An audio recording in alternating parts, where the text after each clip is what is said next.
Hello, I'm Dr. Reginald Yawnsworth, and tonight we're trudging through yet another tale of ancient royalty that everyone seems to find fascinating for reasons I can't quite fathom.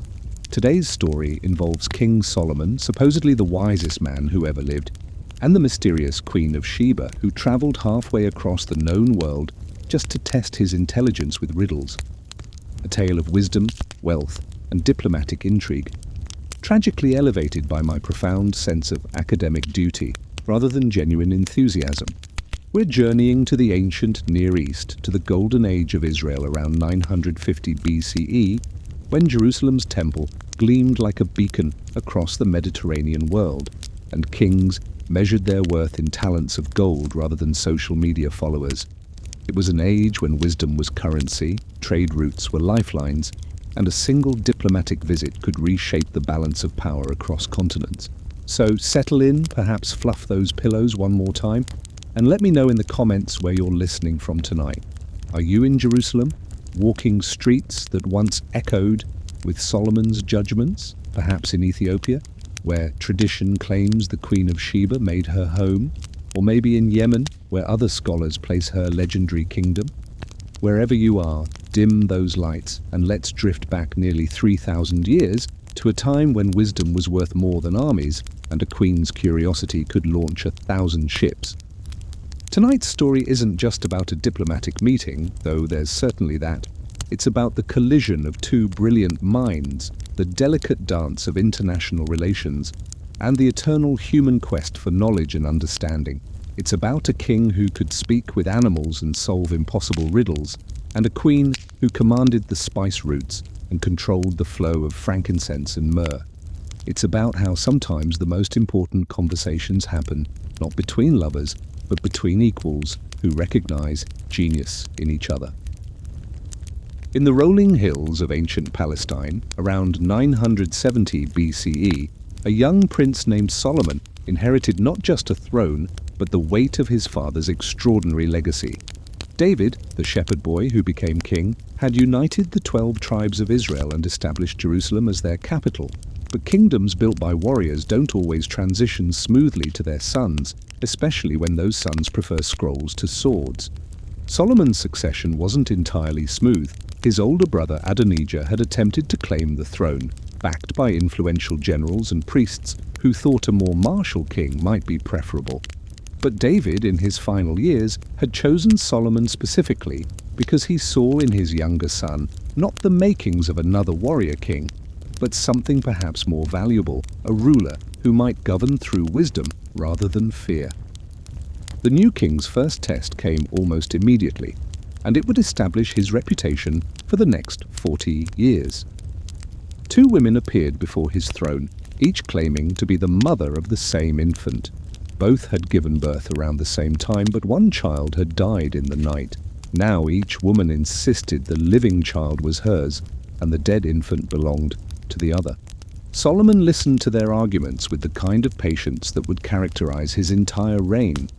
Lesser kings might have simply chosen arbitrarily, or perhaps conducted some primitive trial by ordeal. Instead, Solomon called for a sword and announced his solution. He would cut the child in half, giving each woman an equal share. The response revealed everything.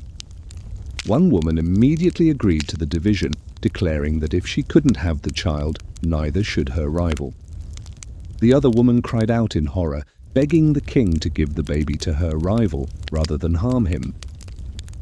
Solomon immediately awarded the child to the second woman, recognizing that only the true mother would sacrifice her own claim to save her child's life. Word of this judgment spread throughout Israel and beyond, establishing Solomon's reputation for wisdom while demonstrating a crucial insight about leadership. Sometimes the most profound solutions appeared deceptively simple. The king who could see through lies and manipulation to the truth beneath would become legendary, but he was just getting started. Israel under Solomon was perfectly positioned to become a major power. The great empires of Egypt and Assyria were temporarily weakened, creating a power vacuum in the eastern Mediterranean. Trade routes connecting Africa, Asia, and Europe passed through Israelite territory, providing enormous opportunities for taxation and commerce. Most importantly, Solomon understood that his small kingdom couldn't compete militarily with larger neighbors, but it could excel through diplomacy, trade, and strategic alliances. Unlike his father, who had built his kingdom through conquest, Solomon would build his through construction. He initiated massive building projects, most famously the Temple in Jerusalem, but also palaces, fortifications, and infrastructure projects that would transform Israel from a collection of tribes into a sophisticated, ancient state. The Temple project alone took 7 years and required craftsmen from across the known world. Solomon imported cedar wood from Lebanon, gold from Ophir, and skilled workers from Phoenicia. The building itself was relatively modest by ancient standards, at the size of a modern church, but its decoration was legendary. Every surface was covered in gold, precious stones, or intricate carvings. The inner sanctuary housed the Ark of the Covenant, making the temple not just a political symbol, but the spiritual heart of the Jewish people. But Solomon's true genius lay in recognizing that wisdom, like wealth, was something that had to be actively cultivated.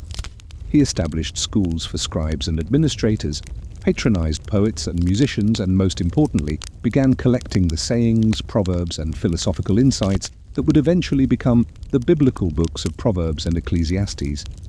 His court became a destination for scholars, merchants, and diplomats from across the ancient world. People came to Jerusalem not just to trade or negotiate treaties, but to engage with the king whose insights into human nature were becoming legendary. Solomon could discuss theology with Egyptian priests, astronomy with Babylonian scholars, and natural philosophy with Greek thinkers who made the long journey from their city-states. This international reputation for wisdom would prove to be Solomon's greatest diplomatic asset. Kings and queens who might have ignored a small military power found themselves curious about the ruler whose judgments were discussed in capitals from Memphis to Babylon. It was exactly this reputation that would soon attract the attention of a queen who ruled the spice routes of the Arabian Peninsula and who had her own well-deserved reputation for brilliance. Far to the south of Jerusalem, in the mountainous highlands of what is now Yemen, another remarkable ruler was building an empire based on geography, trade, and shrewd understanding of international commerce. The Queen of Sheba, her real name lost to history like so many powerful women of the ancient world, controlled the most lucrative trade routes of her era, the paths that brought frankincense, myrrh, and precious spices from the Arabian Peninsula to the Mediterranean world. Sheba's kingdom, known to its inhabitants as Saba, was perfectly positioned to become fabulously wealthy. The frankincense trees that produced the aromatic resin so prized for religious ceremonies grew only in southern Arabia and the Horn of Africa. Every grain of incense burned in Egyptian temples, Roman villas, or Greek sanctuaries had to pass through Sabaean territory, providing the kingdom with a virtual monopoly on one of the ancient world's most valuable commodities. But the Queen of Sheba was far more than a fortunate beneficiary of geographic luck. Ancient sources describe her as a ruler of extraordinary intelligence who personally managed her kingdom's complex trade relationships, diplomatic alliances, and internal affairs. Unlike many monarchs who delegated such responsibilities to ministers and advisors, she appears to have been directly involved in everything from trade negotiations to religious ceremonies. The kingdom she ruled was a sophisticated blend of Arab, African, and Mediterranean influences. Sabaean cities featured impressive stone architecture, advanced irrigation systems, and cosmopolitan populations that included merchants from India, Africa, and the Mediterranean. The capital city of Marib was home to one of the ancient world's greatest engineering marvels, a massive dam that controlled seasonal flooding and provided irrigation for thousands of acres of farmland. Archaeological evidence suggests that Sabaean civilization was remarkably advanced for its time. They had developed their own writing system, minted their own coins, and maintained diplomatic relations with kingdoms across 3 continents. The Queen of Sheba would have been educated in multiple languages, familiar with diverse religious traditions, and capable of conducting complex negotiations with foreign powers who might have very different cultural expectations. Her court was also a center of learning. though focused more on practical knowledge than the philosophical wisdom that characterized Solomon's Jerusalem. Sabaean scholars studied astronomy for navigation, mathematics for trade calculations, and geography for identifying new commercial opportunities. They were particularly skilled in what we would now call international relations, maintaining the delicate balance of cooperation and competition necessary to keep trade flowing peacefully. This emphasis on practical wisdom would prove crucial when the Queen of Sheba first heard reports about King Solomon's legendary judgment and insight. Unlike many rulers who might have dismissed foreign claims about wisdom as mere propaganda, she was genuinely curious about whether Solomon's reputation was deserved.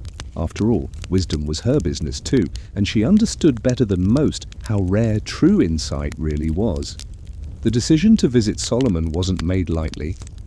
Such a journey would require months of preparation, enormous expense, and considerable risk. The Queen would have to travel nearly 1,500 miles through often hostile territory, carrying enough wealth to make an appropriate impression while maintaining sufficient military escort to discourage bandits and ambitious local rulers. More significantly, the visit would require her to leave her kingdom for an extended period, trusting her ministers and generals to maintain order in her absence. For a ruler whose authority depended partly on personal relationships with tribal leaders and trade partners, this was a considerable gamble. But the Queen of Sheba had heard something in the reports about Solomon that intrigued her beyond mere diplomatic courtesy. Here was another ruler who had built power through intelligence rather than military conquest, who understood that in an interconnected world, wisdom was often more valuable than armies.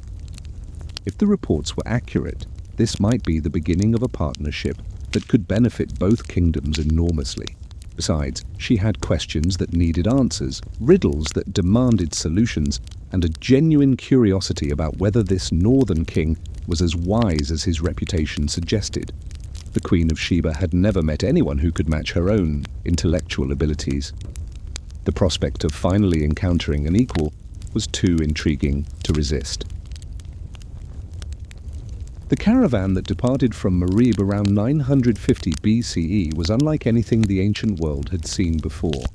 Stretching for miles across the desert, it included hundreds of camels loaded with gifts, supplies, and trade goods, escorted by guards, servants, scholars, and diplomats representing the full power and sophistication of the Sabaean kingdom.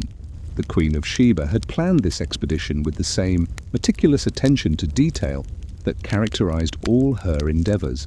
Every aspect of the journey was calculated to serve multiple purposes, demonstrating her kingdom's wealth, establishing new trade relationships, gathering intelligence about northern kingdoms, and of course, testing the wisdom of the famous King Solomon. The gifts alone were staggering in their variety and value. Camel loads of frankincense and myrrh, worth more than their weight in gold. Precious stones from the mines of southern Arabia. Rare spices that could preserve food, flavor wine, or create the exotic perfumes prized by wealthy women across the Mediterranean. Gold from Nubian mines worked into intricate jewelry that displayed Sabaean craftsmanship. But the Queen had also included gifts designed to test Solomon's reputed wisdom, rather than simply impress him with wealth. Ancient traditions speak of riddles written on scrolls, mathematical puzzles that had stumped her own scholars, and philosophical questions about the nature of justice, wisdom, and leadership. If Solomon was truly as brilliant as reports suggested, these intellectual challenges would provide better evidence than any amount of gold.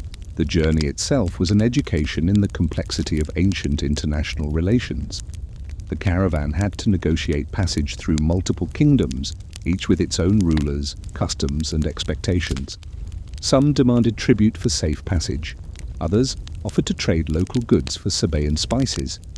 A few attempted to detain the Queen herself, recognizing the diplomatic advantage of hosting such a powerful visitor. Each encounter required careful judgment about when to negotiate, when to pay, and when to rely on the caravan's military escort to enforce respect. The Queen personally handled the most sensitive negotiations, demonstrating the diplomatic skills that had made her kingdom prosperous while avoiding the wars that had devastated less carefully managed states. The route north took the caravan through some of the ancient world's most important commercial centers. They stopped in Mecca, already a significant trading hub, though not yet the religious center it would later become. They visited the oasis cities of the northern Arabian Peninsula, where merchants from India, Persia, and the Mediterranean gathered to exchange goods and information. At each stop, the Queen gathered intelligence about political conditions, trade opportunities, and the various kingdoms she might encounter. She was particularly interested in learning more about Solomon's kingdom, his policies toward foreign merchants, and his relationship with other regional powers. By the time she reached the borders of Israel, she probably knew as much about Solomon's kingdom as many of his own ministers.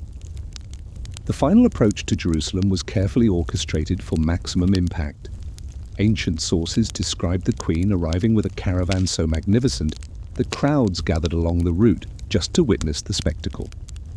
Gold gleamed on every surface. Exotic animals from southern Arabia walked alongside the camels, and the Queen herself rode in splendor that proclaimed her status as an equal to any king. But this wasn't mere showmanship. The Queen understood that in ancient diplomacy, appearances often determined outcomes. A ruler who appeared weak or impoverished might be ignored or exploited. One who demonstrated obvious wealth and power would be treated with the respect necessary for successful negotiations. As the caravan crested the final hill before Jerusalem, the Queen of Sheba would have had her first glimpse of the city that had become legendary throughout the ancient world. Solomon's building projects had transformed what had been a modest hilltop settlement into a gleaming capital worthy of comparison with Memphis or Babylon. The temple's gold-covered roof caught the sunlight like a beacon, while the royal palaces sprawled across terraced gardens that seemed to cascade down the mountainside. It was an impressive sight, but the Queen had seen impressive cities before. What she was really curious about was the man who had built all this, the king whose wisdom was supposedly as remarkable as his wealth. She had traveled 1,500 miles and spent months preparing for this meeting. Now she would discover whether King Solomon deserved his legendary reputation. The initial audience between King Solomon and the Queen of Sheba was conducted with all the formal protocol that ancient Near Eastern diplomacy required. Both rulers understood that every gesture, every word, every gift would be scrutinized for political significance by observers who would carry reports back to capitals across the known world. Solomon received the Queen in his throne room, a chamber designed to overwhelm visitors with its display of wealth and sophistication. The walls were lined with gold, the floors covered with precious carpets, and the air scented with the finest incense, much of it, ironically, imported from the Queen's own kingdom. Courtiers in magnificent robes flanked the throne, while guards in polished bronze armor stood at attention along the walls. But for all its splendor, the throne room also reflected Solomon's intellectual interests. The walls featured maps showing trade routes and distant kingdoms. Shelves held scrolls containing treaties, commercial agreements, and scholarly works. The overall effect was intended to suggest a ruler who combined wealth with wisdom, power with learning. The Queen of Sheba entered with equal magnificence. Her retinue included advisors, guards, and servants carrying samples of the gifts she had brought. She wore robes of silk that shimmered like sunlight on water, jewelry that incorporated gems from 3 continents, and a crown that proclaimed her status as a ruler in her own right, not merely the consort of some distant king. The formal presentations took hours. Solomon's ministers recited their king's titles and achievements. The Queen's ambassadors responded with equally elaborate descriptions of Sabaean accomplishments. Gifts were presented, examined, and praised with the kind of diplomatic hyperbole that ancient protocol demanded. But both rulers were more interested in what would come next, the private conversations where they could dispense with ceremony and engage in the kind of intellectual discourse that had motivated this extraordinary meeting. When they finally withdrew to Solomon's private chambers, accompanied only by their most trusted advisors, the real diplomacy began. The Queen had come prepared with specific questions designed to test Solomon's reputed wisdom and she wasted little time in getting to the point. Ancient traditions preserve some of these exchanges, though like most historical accounts from this period, they've been filtered through centuries of retelling and religious interpretation. Still, the basic pattern seems clear. The Queen presented Solomon with riddles, logical puzzles, and ethical dilemmas that had challenged her own scholars. Some were mathematical, problems involving complex calculations that required both logical reasoning and practical knowledge. Others were philosophical, questions about justice, leadership, and the responsibilities of rulers.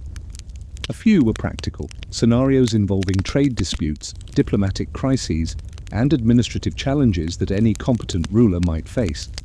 Solomon's responses apparently demonstrated not just intelligence, but the kind of wisdom that comes from years of practical experience combined with deep reflection on the nature of human behavior.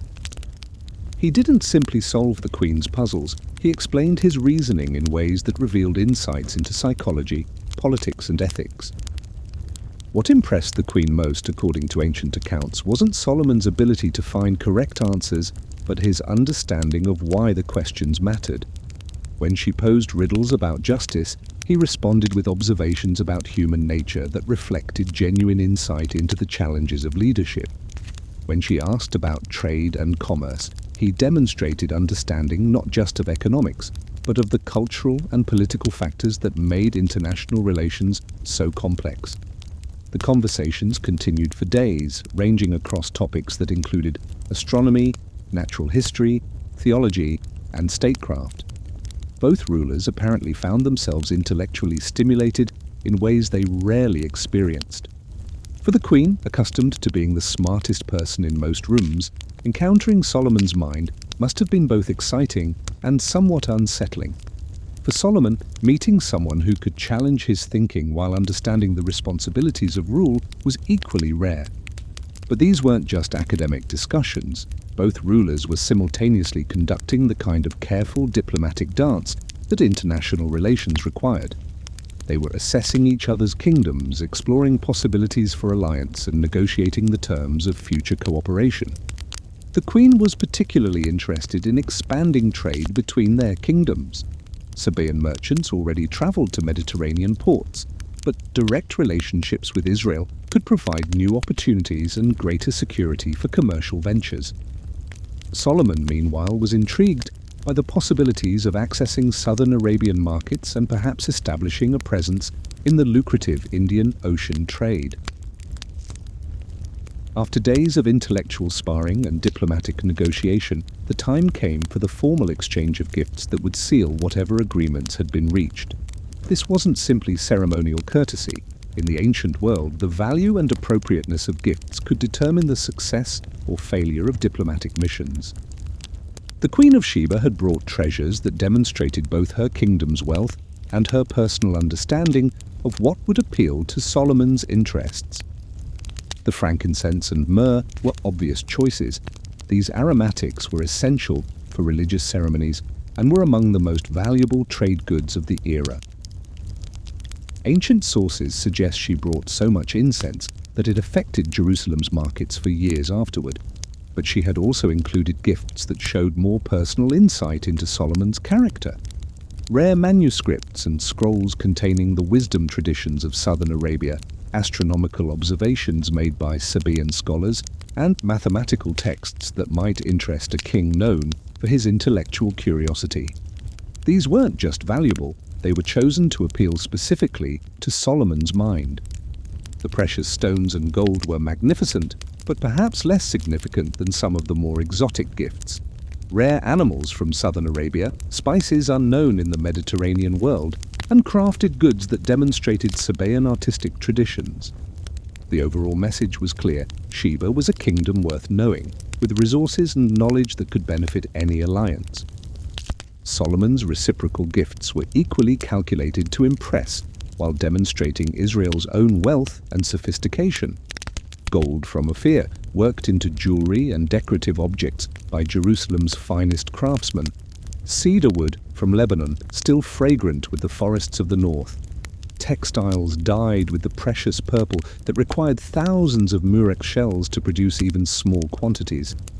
But Solomon also included gifts that showed his understanding of the queen's interests, maps showing trade routes and commercial opportunities throughout the Mediterranean, treaties and agreements that might serve as models for future diplomatic arrangements, and, according to some traditions, written copies of his own proverbs and philosophical observations. The value of these exchanges went far beyond their immediate monetary worth. Each gift carried symbolic meaning, suggesting possibilities for future cooperation, while demonstrating respect for the recipient's intelligence and achievements. The Queen's frankincense would burn in Jerusalem's temple for years to come, a daily reminder of the alliance. Solomon's gifts would similarly serve as permanent symbols of friendship in the Queen's court. More practically, the gift exchange established the terms of future trade relations. Both rulers were essentially creating a framework for commercial cooperation that would benefit their kingdoms long after the diplomatic mission ended. Merchants from both kingdoms would now be able to travel with greater security, knowing they were protected by formal agreements between their rulers. The ceremonies surrounding these exchanges were elaborate, involving not just the rulers themselves but their full courts. Ministers, priests, generals, and scholars all participated in rituals that proclaimed the success of the diplomatic mission while establishing precedents for future relations. But perhaps the most significant exchange wasn't material at all. Both rulers had gained something more valuable than gold or spices: intellectual respect and the knowledge that somewhere in the world was another person who understood the challenges and responsibilities of wise leadership. Beyond the formal diplomatic exchanges, ancient traditions preserve accounts of more personal tests that the Queen of Sheba devised to evaluate Solomon's legendary wisdom. These stories, whether historically accurate or legendary elaborations, reveal the kinds of challenges that ancient rulers used to assess each other's capabilities. One famous account describes the Queen presenting Solomon with two identical bouquets of flowers, one real and one artificial. The craftsmanship of the artificial flowers was so perfect that visual inspection couldn't distinguish between them. Solomon reportedly solved the puzzle by having the bouquets brought into a room with open windows, then observing which flowers attracted bees. Another tradition tells of the Queen arriving for an audience wearing elaborate makeup and jewelry that concealed her natural appearance. She challenged Solomon to see through the artificial enhancement to understand her true character. Solomon's response, according to legend, demonstrated insight not just into physical appearance but into the psychological and political motivations that led rulers to present themselves in particular ways. These stories, whether factual or mythical, illustrate the kind of thinking that characterized ancient diplomatic relations. Rulers didn't just negotiate treaties and trade agreements. They constantly tested each other's intelligence, judgment, and ability to see through deception. In a world where personal relationships between monarchs could determine the fate of kingdoms, such assessments were crucial. The Queen was particularly interested in testing Solomon's reputed ability to understand human nature. She presented him with scenarios involving disputed inheritances, conflicting testimonies, and complex legal problems that had no obvious solutions. Solomon's responses apparently demonstrated not just logical reasoning, but genuine insight into human psychology and motivation. One account describes the Queen asking Solomon to judge between two women who both claimed to be skilled weavers. Rather than simply examining their work, Solomon reportedly observed how they held their tools, moved their hands, and reacted to criticism. His judgment was based not on the finished products, but on his understanding of how genuine expertise reveals itself through unconscious behavior. These tests weren't mere intellectual games. In the ancient world, a ruler's wisdom directly affected their kingdom's prosperity and security. A king who could see through lies and deception would be harder to cheat in trade negotiations. One who understood human nature could better predict how allies and enemies might behave in crisis situations. The Queen's willingness to engage in these intellectual challenges also demonstrated her own confidence and capabilities. Only someone secure in their own wisdom would risk exposing themselves to potential embarrassment by testing another ruler's intelligence. Her participation in these exchanges was itself a form of diplomatic communication, signaling that she considered herself Solomon's intellectual equal. Solomon, for his part, seems to have welcomed the opportunity to engage with someone who could genuinely challenge his thinking. Most of his daily interactions involved subjects who deferred to his authority regardless of the merit of his ideas. The Queen offered something rare, honest intellectual discourse with someone who had no political reason to flatter or agree with him. The success of these exchanges apparently convinced both rulers that they had found in each other not just useful allies, but genuine intellectual companions. This personal connection would prove to be one of the most important outcomes of the Queen's visit, creating a relationship that would influence both kingdoms for years to come. Chapter 7. Wisdom and Statecraft. As the days of formal meetings gave way to more relaxed conversations, both rulers began to share insights about the practical challenges of governing their respective kingdoms. These discussions revealed that despite the obvious differences in geography, culture, and political structure, wise rulers faced remarkably similar problems regardless of where they ruled. Solomon spoke about the challenge of maintaining unity among the 12 tribes of Israel, each with its own traditions, interests, and occasional tendency toward independence. The Queen described the difficulties of managing relationships among the various Arab tribes that made up her kingdom, particularly when traditional loyalties sometimes conflicted with commercial opportunities. Both rulers had discovered that wisdom in statecraft often meant finding ways to make necessary compromises appear to be voluntary choices. Solomon's famous judgment about the disputed baby had worked not because of supernatural insight, but because he understood that people reveal their true nature when they think their deepest values are threatened. The Queen shared her own approaches to similar problems. When trade disputes arose between merchants from different cities, she often resolved them by creating opportunities for the disputants to discover mutual interests they hadn't previously recognized. Rather than simply imposing solutions, she helped people find reasons to cooperate voluntarily. Their conversations also revealed the loneliness that comes with supreme authority. Both rulers spoke about the difficulty of finding advisors who would tell them unwelcome truths, rather than simply confirming what they wanted to hear. The isolation of leadership meant that even the wisest rulers could make mistakes simply because no one around them had the courage or insight to point out potential problems. This shared understanding of leadership's burdens created a bond between them that went beyond diplomatic necessity. Here were two people who genuinely understood the weight of making decisions that affected thousands of lives, the constant pressure of being expected to have answers to every problem, and the challenge of maintaining wisdom and judgment despite the corrupting effects of absolute power. Solomon described his methods for staying connected to his people's real concerns. He regularly held public audiences where ordinary citizens could bring their problems directly to him.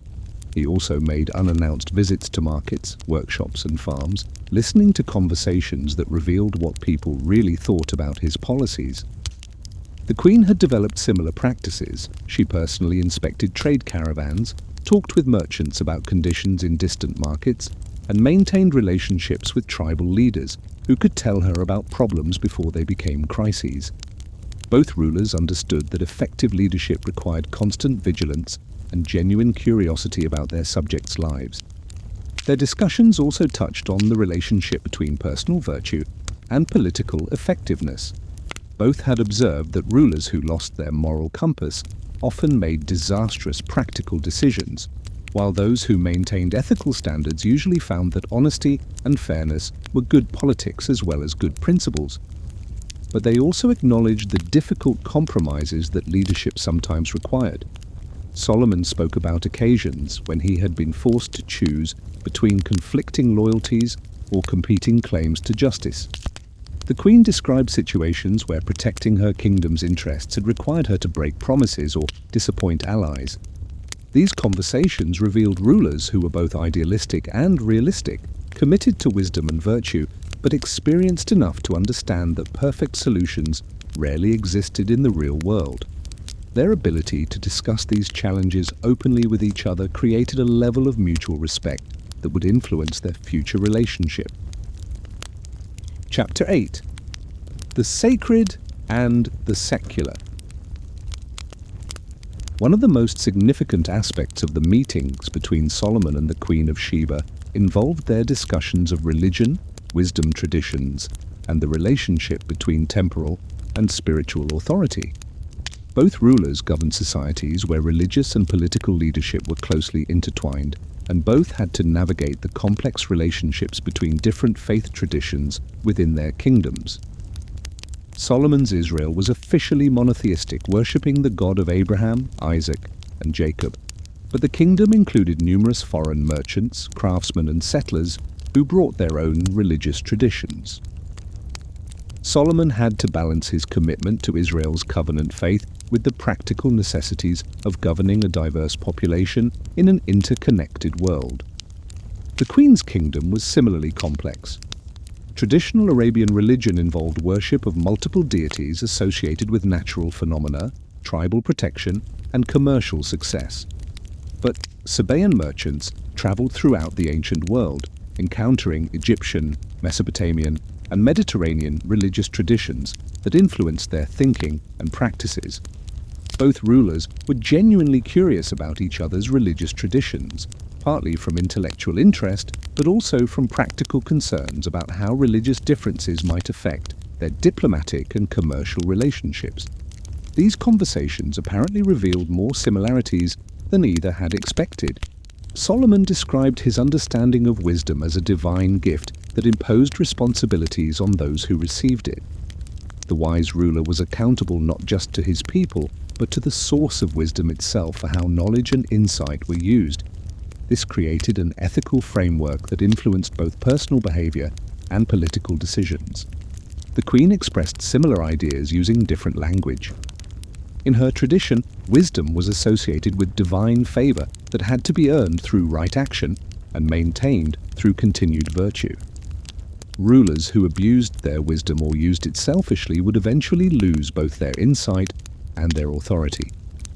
Both traditions emphasized that true wisdom involved understanding the interconnectedness of all things, that personal, political, and spiritual health were inseparable. A wise ruler had to consider not just immediate practical consequences, but long-term effects on the moral and spiritual well-being of their people. Their discussions also touched on the role of religious institutions in governance. Solomon had built the temple not just as a place of worship, but as a symbol of national unity that could help bind the tribes together. The Queen described similar projects in her own kingdom, where religious festivals and ceremonies served to reinforce both spiritual values and political loyalty. But both rulers also understood the dangers of too close identification between religious and political authority. Solomon spoke about the challenge of maintaining his role as God's appointed king while avoiding the temptation to see himself as divine. The Queen described similar concerns about how rulers could use religious authority to justify actions that served their own interests rather than their people's welfare. These conversations revealed rulers who took their spiritual responsibilities seriously while maintaining enough intellectual sophistication to understand the complexities involved in governing diverse populations. Their ability to discuss these sensitive topics openly suggested a level of mutual trust and respect that went well beyond ordinary diplomatic relations. The outcome of these religious discussions would prove significant for both kingdoms. Solomon apparently gained new insights into how other traditions approached questions of wisdom and governance, while the Queen learned about monotheistic concepts that would later influence Arabian religious development. Chapter 9. The Fruits of Wisdom. As the Queen of Sheba's visit entered its final phase, both rulers began to assess what they had accomplished beyond the formal diplomatic agreements. The exchange had produced more than anyone had initially expected, not just political alliance and commercial cooperation, but genuine intellectual and personal connection between two of the ancient world's most remarkable rulers. For Solomon, the Queen's visit had provided something he rarely experienced: intellectual challenge from an equal. Her questions had forced him to articulate and examine his own thinking in ways that had sharpened and deepened his understanding. The riddles and problems she had posed weren't just tests, but opportunities for philosophical exploration that had benefited both participants. The Queen, meanwhile, had confirmed that Solomon's reputation for wisdom was well-deserved, while discovering approaches to leadership and governance that she could adapt for her own kingdom. Their discussions had revealed new perspectives on old problems and suggested innovative solutions to challenges that had long frustrated her advisors. But perhaps the most significant outcome was their mutual recognition that wisdom was not a finite resource that diminished when shared, but something that grew through exchange and collaboration. Their conversations had made both rulers wiser, not by revealing previously unknown facts, but by providing new frameworks for understanding familiar challenges. The practical benefits were equally impressive. Trade agreements negotiated during the visit would bring prosperity to both kingdoms for generations. Diplomatic protocols established during their meetings would serve as models for future international relations. The personal relationship between the rulers would provide a foundation for continued cooperation, even when political circumstances changed. Solomon had also gained valuable insights into the spice trade and southern Arabian commercial networks that would help Israel expand its own trading activities. The Queen had learned about Mediterranean markets and northern trade routes that could benefit Sabaean merchants. Both rulers now understood their respective kingdoms' economies well enough to identify new opportunities for mutual profit. Their exchanges had also produced innovations in governance that both rulers would implement in their own kingdoms. Solomon adopted some of the Queen's methods for maintaining contact with ordinary citizens and monitoring the effectiveness of royal policies. The Queen incorporated elements of Solomon's legal procedures and administrative systems into her own government. The intellectual products of their collaboration were equally valuable. Scrolls containing their discussions of philosophy, ethics, and statecraft would be preserved in both royal libraries, influencing future generations of scholars and administrators.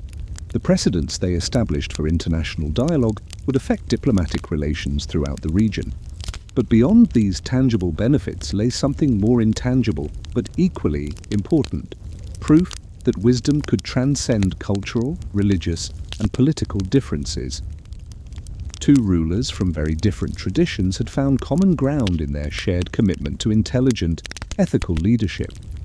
This demonstration of international cooperation based on mutual respect and intellectual exchange would resonate throughout the ancient world.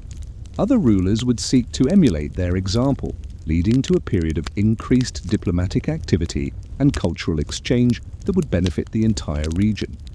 The success of their collaboration also established both rulers as models of wise leadership that would influence political thought for centuries.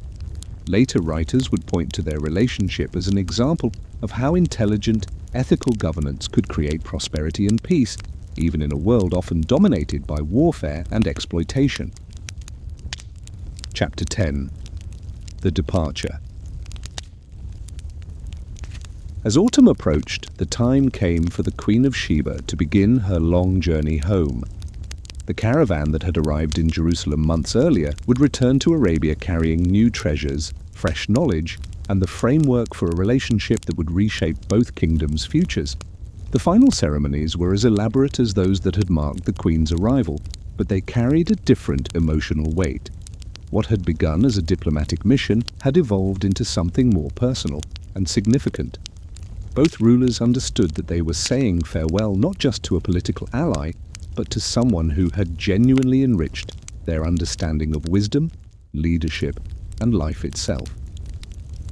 Solomon's farewell gifts were carefully chosen to reflect what he had learned about the Queen during their months of conversation. In addition to the gold, spices, and crafted goods that diplomatic protocol required, he included personal items that acknowledged their intellectual connection: scrolls containing his own philosophical observations, maps showing trade routes he thought might interest her, and books that reflected their shared interests in governance and human nature. The Queen's departure gifts were equally thoughtful. Beyond the additional frankincense, myrrh, and precious stones that would enhance Solomon's already legendary wealth, she left behind scholars and craftsmen who could help Israel develop new technologies and expand its commercial networks. These human gifts would prove more valuable than any material treasure. But perhaps the most significant exchange involved promises rather than physical objects. Both rulers committed to maintaining the communication networks they had established, ensuring that future diplomatic contact would be easier and more regular. They also agreed to provide mutual support for each other's merchants and diplomatic missions, creating a framework for continued cooperation. The actual departure was managed with the same attention to detail that had characterized the entire visit. The Queen's caravan was resupplied and reinforced for the long journey south, while Solomon provided escorts to ensure safe passage through the sometimes dangerous border regions between their kingdoms. As the massive procession wound its way out of Jerusalem, crowds gathered along the route just as they had for the Queen's arrival. But the atmosphere was different now. Less curiosity about exotic strangers, more appreciation for departing friends who had brought prosperity and prestige to their city. Solomon himself accompanied the caravan for the first day's journey, riding alongside the Queen's palanquin as they discussed final details of their agreements and shared thoughts about what their collaboration had accomplished. Ancient sources suggest that both rulers were genuinely reluctant to see their partnership end, having discovered in each other not just useful allies, but true intellectual companions. The journey south would take the Queen through territories that were now more familiar, past cities where her merchants would be welcomed as representatives of Solomon's ally, rather than potentially hostile foreigners. The diplomatic success of her mission had effectively created a corridor of friendship that would benefit Sabaean trade for generations to come. As they reached the traditional boundary of Solomon's kingdom, the formal farewell ceremonies began. Both rulers exchanged final gifts, confirmed their agreements one last time, and offered the ritual blessings that ancient protocol required. But observers noted that their actual parting was less formal than emotional. Two remarkable people who had genuinely enjoyed each other's company and intellectual collaboration. The Queen's final words to Solomon, preserved in various ancient traditions, apparently thanked him not just for his hospitality and generosity, but for sharing his wisdom so freely. She had come to test his reputation and had discovered that the reality exceeded even the most extravagant claims. More importantly, she had found someone who understood that true wisdom involved not just intelligence, but compassion, not just knowledge but ethical commitment to using that knowledge well. Solomon's response acknowledged that the Queen's visit had enriched his own understanding as much as his kingdom's treasury. Her questions had challenged him to think more deeply about familiar problems, while her insights had provided new perspectives on the responsibilities of leadership. He had begun their relationship as a host receiving a distinguished guest. He was ending it as a friend saying goodbye to an equal. The actual moment of separation was brief but poignant. As the Queen's caravan resumed its journey south and Solomon's escort turned back toward Jerusalem, both rulers would have understood that they might never see each other again. The distances were too great, the demands of kingship too pressing, and the uncertainties of ancient life too numerous to guarantee future meetings. But they had created something that would outlast their personal relationship, a model of international cooperation based on mutual respect, intellectual exchange, and shared commitment to wise governance. Their collaboration would influence diplomatic relations throughout the region while establishing precedents that would guide future interactions between different cultures and kingdoms. Chapter 11. The Legacy of Wisdom. The immediate aftermath of the Queen of Sheba's visit transformed both kingdoms in ways that neither ruler had entirely anticipated. The agreements they had negotiated created new commercial opportunities, but the intellectual exchange they had enjoyed produced even more significant long-term consequences. In Israel, Solomon's court became an even more important center of international learning and diplomacy. Word of his successful collaboration with the Queen spread throughout the ancient world, attracting scholars, merchants, and diplomatic missions from kingdoms that had previously shown little interest in the relatively small Israelite state. Jerusalem's reputation as a place where wisdom was valued and international cooperation was possible made it a destination for anyone seeking to expand their knowledge or opportunities. The Queen's visit had also demonstrated the value of intellectual curiosity and open-minded engagement with foreign ideas. Solomon began actively seeking out scholars and wise men from other traditions, incorporating their insights into his own thinking while sharing Israelite wisdom with visitors from across the known world. This cosmopolitan approach to learning would characterize his reign and influence Jewish intellectual traditions for centuries. In Sheba, the Queen's successful mission enhanced her already considerable reputation while providing new models for governance and international relations. The administrative innovations she had observed in Solomon's court were adapted for Sabaean use, improving the efficiency of her own government while strengthening her kingdom's commercial networks. More significantly, the intellectual frameworks she had encountered during her discussions with Solomon influenced Sabaean approaches to law, ethics, and political philosophy. The Queen had always been known for her wisdom, but her encounters with Solomon's thinking apparently deepened and broadened her understanding of what wise leadership could accomplish. The commercial benefits of their alliance quickly became apparent. Trade between the two kingdoms flourished as merchants from both sides took advantage of the security and cooperation their rulers had established. Sabaean spices and aromatics found eager markets in Israel and the broader Mediterranean world, while Israelite goods gained access to southern Arabian and ultimately Indian Ocean commercial networks.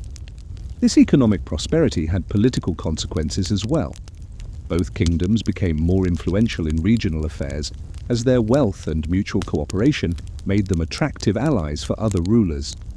The successful partnership between Solomon and the Queen of Sheba demonstrated that international relations based on mutual respect and shared interests could be more profitable than traditional approaches based on conquest and exploitation. But perhaps the most enduring legacy of their relationship lay in the intellectual and cultural exchanges it had initiated.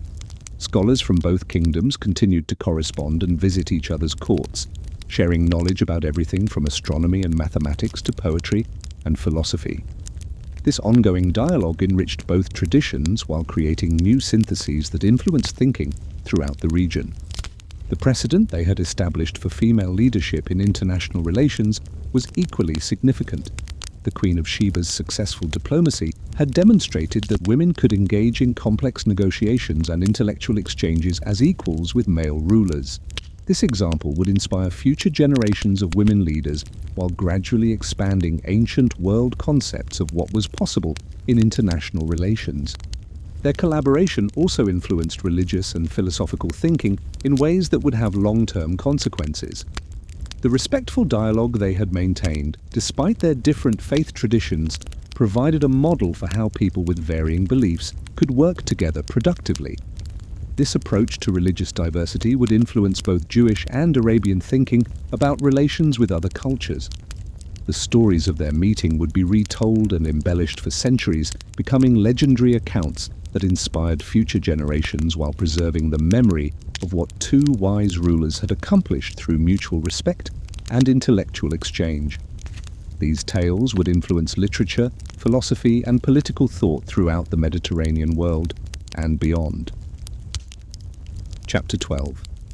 The Price of Wisdom.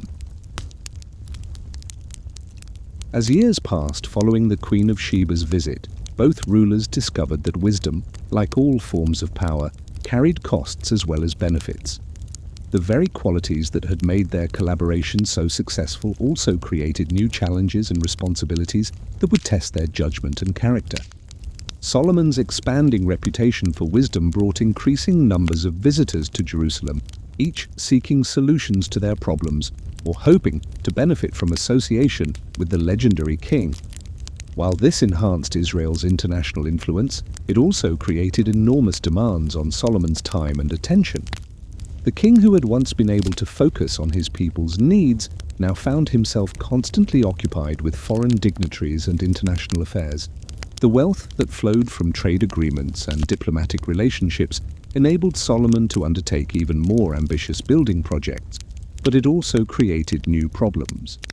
The taxes required to fund these constructions burden ordinary Israelites, while the foreign workers and materials needed for major projects brought cultural influences that some citizens found troubling.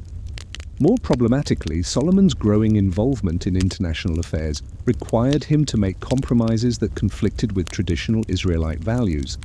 Diplomatic marriages with foreign princesses brought political alliances, but also introduced religious practices that many of his subjects found objectionable. The king, who had once been celebrated for his wisdom, began to face criticism for abandoning the principles that had made him great. The Queen of Sheba faced similar challenges in her own kingdom. Her successful diplomacy had expanded Sabaean influence and prosperity, but it had also created expectations that proved difficult to sustain. Tribal leaders who had initially supported her international initiatives began to worry that too much contact with foreign kingdoms might threaten traditional Arabian customs and independence. The intellectual framework she had adopted from her discussions with Solomon sometimes conflicted with established Sabaean practices, creating tensions between innovation and tradition that required careful management. Her efforts to implement new administrative systems and legal procedures met resistance from officials who preferred familiar methods, even when the new approaches were clearly more effective. Both rulers also discovered that wisdom could become a burden when people expected them to have solutions for every problem and answers to every question. The reputation for extraordinary insight that had once been an asset became a source of constant pressure as subjects and allies alike looked to them for guidance that human intelligence, however exceptional, couldn't always provide. The correspondence they maintained revealed rulers who were increasingly aware of their own limitations and the complexity of the challenges they faced.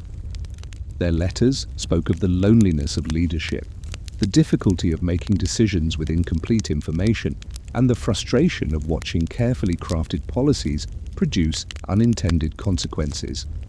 Yet, neither ruler expressed regret about their collaboration or the path it had set them on.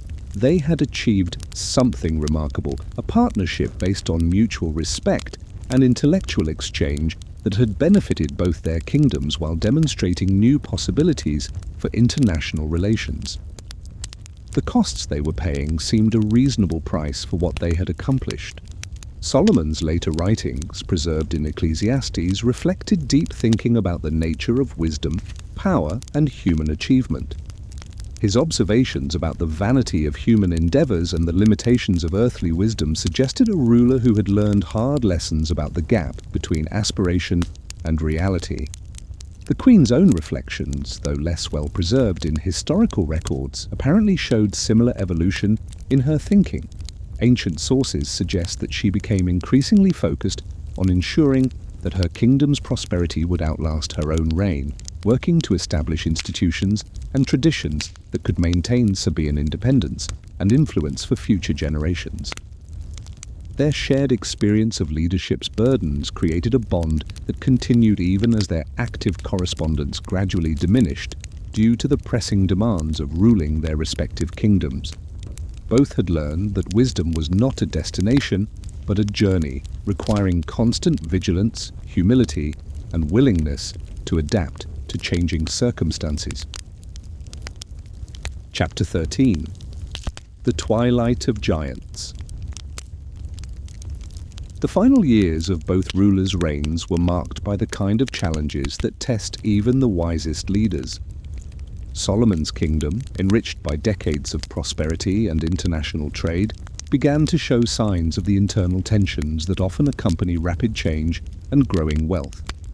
The 12 tribes of Israel, united under David's charismatic leadership and held together by Solomon's wisdom and prosperity, started to chafe under the increasing tax burden required to fund the king's ambitious projects.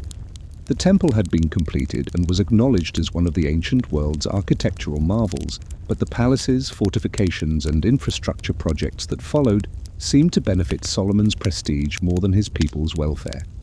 More troubling were the religious compromises that Solomon's international marriages and diplomatic relationships had required.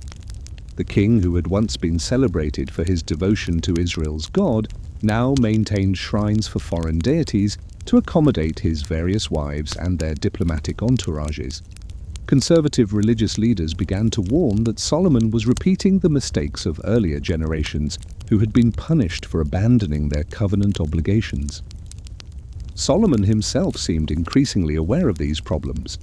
His later writings revealed a ruler who understood that his achievements might not survive his death, that the unity he had worked to maintain was more fragile than it appeared, and that wisdom alone was insufficient to solve all the problems that power created.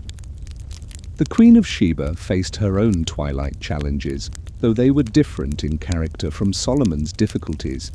Her kingdom had prospered enormously from the trade relationships and diplomatic precedents established during her collaboration with Solomon, but this very success had attracted unwelcome attention from larger powers who coveted Sabaean wealth and strategic position. Egyptian and Mesopotamian rulers, temporarily weakened during the early years of her reign, were beginning to reassert their influence in the region. The queen found herself having to navigate increasingly complex diplomatic relationships while maintaining the independence that was essential to her kingdom's identity and prosperity. She also faced the challenge of succession. Unlike Solomon, who had sons who could inherit his throne, however problematically, the queen had to ensure that her kingdom's institutions were strong enough to survive transitions in leadership without losing the gains of her reign. This required careful attention to training administrators, maintaining tribal alliances, and establishing legal frameworks that could function regardless of who occupied the throne. The correspondence between the two rulers during these later years took on a more reflective tone. They shared observations about the difficulty of preserving achievements, the challenge of preparing successors, and the melancholy that comes with recognizing that even the most successful reigns are temporary phenomena in the larger sweep of history. Yet their letters also revealed continued mutual respect and affection. Despite the problems they faced, both rulers understood that their collaboration had achieved something genuinely significant. They had demonstrated that international relations could be based on mutual respect rather than exploitation, that wisdom could be more valuable than military force, and that cooperation between different cultures could benefit everyone involved. Solomon's death around 930 BCE marked the end of an era for both kingdoms. As the queen had feared, Israel immediately faced succession disputes that would eventually split the United Kingdom into two competing states. The religious and cultural tensions that had built up during Solomon's later years erupted into civil conflict that undid much of what he had worked to achieve. But the precedents Solomon and the Queen had established for international cooperation, intellectual exchange, and diplomatic innovation survived his death and continued to influence regional politics. Future rulers would look back to their collaboration as a model of what was possible when leaders chose wisdom over warfare, cooperation over conquest. The Queen of Sheba herself would outlive Solomon by several years, continuing to rule her kingdom with the same intelligence and diplomatic skill that had made their original meeting so successful. But she had lost her most important intellectual companion and political ally, leaving her to face the challenges of her own later reign without the benefit of their ongoing dialogue. Epilogue: The Echo of Wisdom. And so ends our leisurely tale of two rulers whose brief collaboration changed the ancient world in ways that neither could have anticipated. Their story, like so many accounts from the distant past, comes to us filtered through centuries of retelling, religious interpretation, and legendary embellishment that makes it difficult to separate historical fact from inspirational fiction. But perhaps that doesn't matter as much as we might think. The enduring power of the Solomon and Sheba story lies not in its historical accuracy, but in its demonstration of what becomes possible when intelligent, ethical leaders choose cooperation over conflict, wisdom over warfare, and mutual respect over mutual exploitation. Their relationship established precedents that would influence international relations for centuries. The idea that diplomacy could be based on intellectual exchange rather than military intimidation, that cultural differences could be bridges rather than barriers, and that women could participate as equals in the highest levels of international politics. These concepts, revolutionary in their time, became part of the ancient world's diplomatic toolkit. The commercial relationships they initiated created prosperity that outlasted both their reigns, while the intellectual frameworks they developed influenced thinking about governance, ethics, and international relations throughout the Mediterranean world and beyond. Their collaboration proved that small kingdoms could punch above their weight through intelligence and diplomacy, inspiring future generations of leaders who lacked the military resources of great empires. Perhaps most importantly, their story became a legend that has inspired people for nearly 3,000 years. Writers, philosophers, and political leaders have returned again and again to the account of the Queen of Sheba's visit to Solomon, finding in it lessons about wisdom, leadership, and the possibility of cooperation across cultural and religious boundaries. The story has been retold in Jewish, Christian, and Islamic traditions, each adding its own interpretations and emphasis while preserving the core narrative of two remarkable rulers who found in each other intellectual equals and trusted allies. These retellings have carried the story far beyond its original Middle Eastern context, influencing literature and political thought from medieval Europe to modern America. In our own time, when international relations often seem dominated by conflict and competition, the example of Solomon and the Queen of Sheba offers a different model. Their collaboration suggests that even in a world of competing interests and limited resources, intelligent leaders can find ways to create mutual benefit rather than zero-sum competition. Their story also reminds us that wisdom is not a finite resource that diminishes when shared, but something that grows through exchange and collaboration. The conversations between Solomon and the Queen made both of them wiser, just as international dialogue and cultural exchange can benefit all participants when conducted with genuine respect and openness to learning.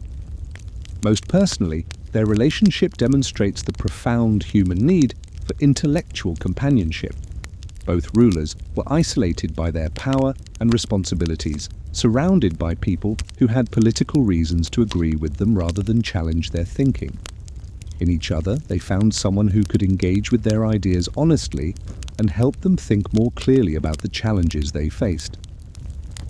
As you settle into sleep tonight, perhaps you can imagine yourself walking through Solomon's gardens in the cool of the evening, listening to his conversations with the Queen of Sheba as they discuss the eternal questions of justice, wisdom, and leadership.